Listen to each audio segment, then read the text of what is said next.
Alright guys, so your boy is back. My voice is coming back, so that's why I am deciding to do some recording. It's been a few days since I recorded, you got the COVID, so y'all gotta stay safe and stay healthy out there, especially if you guys are living in California. Um, I think if I stay, there's so many cases going on, but besides that, let's kind of go over what we have. So I'm pretty sure a lot of people do know we have the new standard Gundam Vidar here. What we're gonna do? We're gonna actually watch the EXQ showcase. I didn't actually watch the new EXQ, so there's actually one new EXQ that we actually gonna be watching. So obviously, not like honestly, not a lot of people watch the new EXQs. So let's kind of take a look. Hopefully, this is not too loud. Let's see. All right, so gonna be starting up. Let me actually mute this over here. So I'll actually link the actual Twitter EXQ showcase down in the comment section below. So obviously you do have your per usual any of the Eyeball Orphans unit does have the Awakening, the IV system here. So this one's gonna be the Type E. So I'm pretty sure this one is exactly the same one as, let's say, the Sulkai version of it. So that's not that bad, raising speed by 20, melee type by what, 49, and then Verni up by 25%. So just your standard package. So that's that, nothing too crazy over there. So up next, we do have the normal Demons Hunt right there. So this one is honestly pretty good as a standard alone right now. This is what you're looking at. You got like a perfect combo, A minus piercing. Like keep that in mind. These are like maxed out right now. A minus and A power. So that I mean honestly, that's like the best thing you can kind of ask for a standard because like in terms of alteration, you probably won't be getting it anytime soon. So I believe unless they do some sort of any adjustment whatsoever, we probably may not even see it. In terms of this one is specifically going to be boosting melee power only, melee attack up right there by 39%, and also they are going to be doing a debuff. So if let's say your enemy has any debuff on you, especially when you run across, let's say in a 3-3 arena, where you have player that runs those like I don't know like pressure. You can pretty much erase all those debuff on yourself, and you're pretty much immune. So that's actually pretty good. So in terms of this animation, pretty much going to be the same thing as the Sulkai version of it. So I'm pretty sure a lot of people are well accustomed to this one. So not going to be anything that's worth mentioning. But up next, the finale, right? Right, anytime soon now. Hello? All right, right here. So this is gonna be the new EX skill, and this one is also gonna be the new quote unquote like a new weapon for this starter as well. So this one is not bad. You're getting an A plus Pierce, a B plus Power. Yeah, that's honestly a very good combo once again for like any standard cutscene EX skill. So this one specifically is gonna be for a shot, raise your speed to your squad by 20% again. This one specifically going to be your shot attack up by 29%. And this one has one of those mechanic all shot EXQ, just any shot basic shot skill that they call it. Kuda instantly by 28%. So that's pretty cool. So let's kind of watch the animation. So just judging right there, like that opening scene, I want to say this one is specifically going to be like an actual awakenable. So obviously, in terms of changing it to some of your other EXQ, that could be a problem. But honestly, that animation is good. So, all right, so that's going to be the EXQ showcase from the Twitter right there. So let's kind of actually go back into the game. Just kind of take a look. Kind of keep that in mind. This one is a standard unit, so if you guys don't pull it right now, you guys will be able to grab the new EX skill above later. So obviously, if I were you guys, with the anniversary just kind of around the corner, I'll definitely hold off on my hard chips and not even go for that.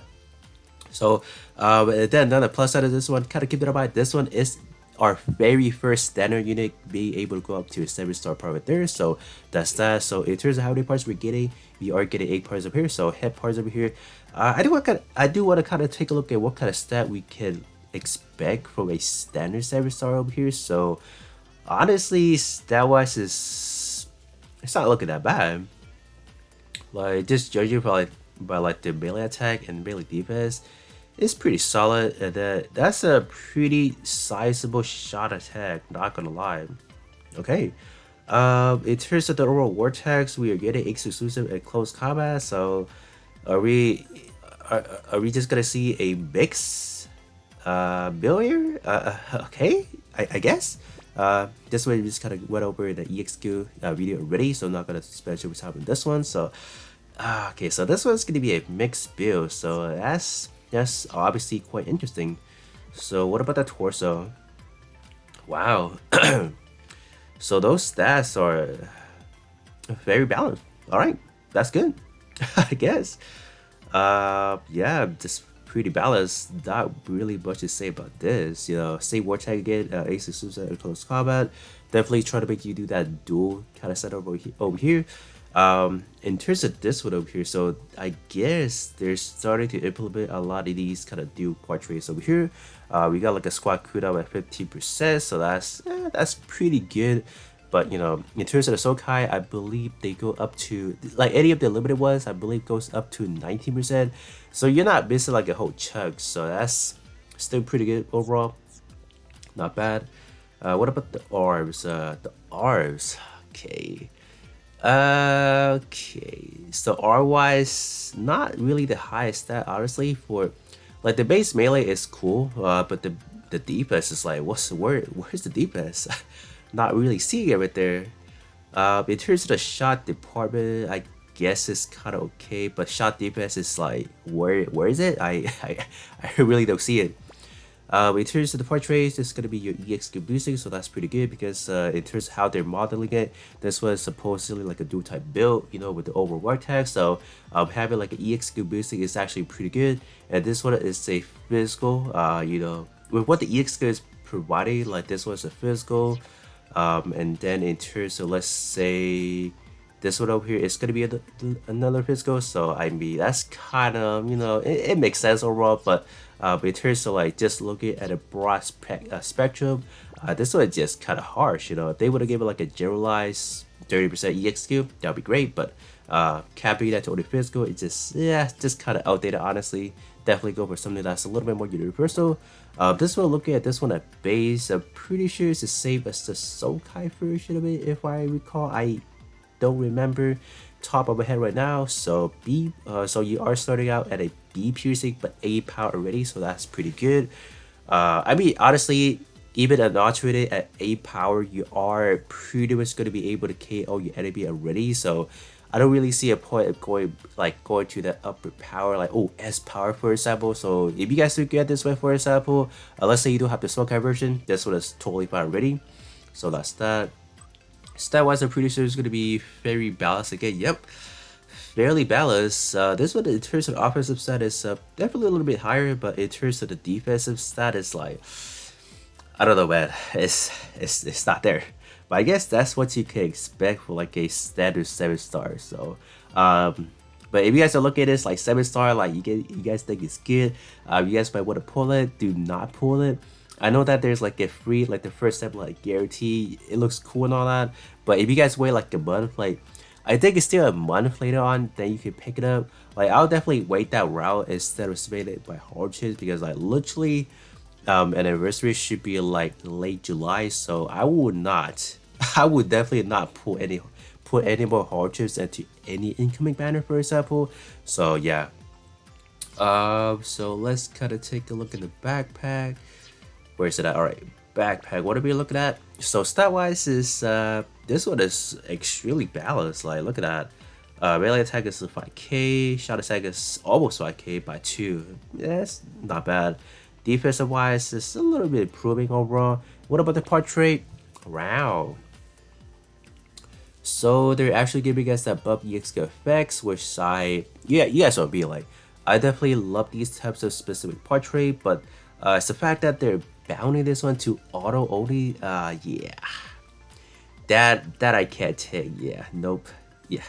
If you don't run this on auto, you pretty much are looking at a very you're pretty much looking at nothing. So I mean, it's good overall. I definitely do think that it is due time for like another one of these buff trait for like, you know, limited parts, for example. This one is a pretty good start, but locking this one to auto is definitely not the solution. I would definitely say, but definitely a very good one to be looking at if you guys are specifically playing auto, for example. I mean, like, there's some stages where you can't even auto. Let's say those boss motivation, there's not even an option to even do auto. So I'll be like, if you put auto in those specific event, then I'd be like, I'm confident that you can run this pretty good. But in those situations, what can you do? Are you still gonna run this portrait or what? So it's good, but like they really didn't think through this one, honestly. So not bad for the backpack for anyone that is using it on auto, for example. So not bad. So looking at the burst saver here, so this was continue to be doing some squash shenanigans. So this one at auto again. Come on, I don't. Okay, so this one auto. I don't know how effective this one can be if you just put it. I don't know if it has to be yourself that is auto. I don't know if it counts, let's say, as your ally, because your ally is 100% of the time that's going to be auto, for example. But I don't know if they'll actually take that benefit. I definitely had to. I don't know if there's any existing portrait that is literally the same thing that I can test it out. But if you guys, if any of you guys do know, for example, you guys can definitely leave it in the comment section below so people can know that. But if you're not, like, if your ally doesn't count as being auto, then this one is pretty much useless because pretty much most of the time in a squad, for example, you may not be unaudible. So yeah, it's kind of it's just one of those situations where they are thinking it through. But it is sense if you want to keep it as the Gundam lore, if you want to keep it as, you know, as enemy accurate, I guess it makes sense because in terms of, you know, especially Gundam Vidar, it does have that, you know, the, what is it, the AVE system where I is in there. So I guess it makes sense having an auto. I don't know, man. So up next, we do have again the pistol, or not the pistol, the handguns. Honestly, these they look nice. Anytime they release these types of pistol, as you know, these smaller version of guns over here, they look amazing. I wish I could get them right now, but I am definitely not gonna be dropping any hardships. So probably with it above later, I'll definitely hop back in and try to get a copy of this right here and test it out at my suits to see what kind of power we are looking at. So bullet sword over here. So not like this ZX skill, definitely pretty fire, not gonna lie. So definitely eventually I'll definitely secure myself a copy of it. So word tech wise, pretty much heavy ace exclusive and then high mobility. So obviously this was is screaming to be a dual type build if you put every pieces together. So that's that. And last but not least, we have the 110mm rifle over here. So this one is going to be boosted close combat. So we have like what, three specific vortex. We have ace exclusive, close combat, and then high mobility. So all right, stat wise is I guess it's cool. It's definitely serviceable in a sense. So but yeah, that is going to be pretty much. So let me take a look at the SoCal version of it. I believe I do have it built somewhere around here.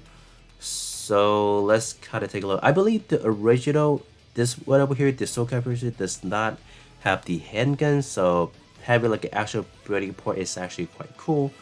So let's take a look at this one. Yeah.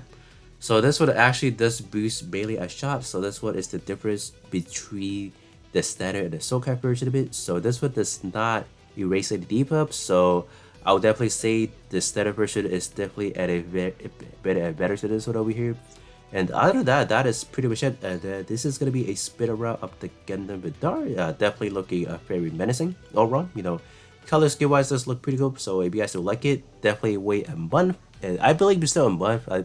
It's like probably 4 to 5 week-ish kind of time period. So if you guys truly like Vidar, for example, definitely do wait a month at least. So I think that's gonna be pretty much it in terms of any of the other game content. I think right now we do have an extra week, so by next week on the 12th, we should be getting at least some sort of new stuff. I think, and then that should pretty much put us right at the anniversary if we have to do some kind of mapping in terms of date. So let's kind of see the 12th. So I don't, yeah, if they all right, so they're gonna start some new event next week on the 12th. So if they do like the 2-week period again, that should land on the 26th. So that should pretty much put them right at the at the beginning of the anniversary. I think like nearing there. So I would definitely say at the 26th, that week or so, we should be getting something, at least something, right? You will definitely start seeing those login bonuses, like probably some brand new campaign, at least like a Sokai unit, like something hype, right? You definitely know if they put in some new meta portrait or some new meta EX skin or some those kind of scenarios, those type of stuff and all that. But that's gonna be pretty much it. Just want to quickly go over this quote unquote new standard unit whatsoever. And in terms of myself, not really fully recovered yet. So I would do try to cover more content, in the upcoming days, obviously. So that being said, that's gonna be pretty much it. And then I'll catch you guys on the next one.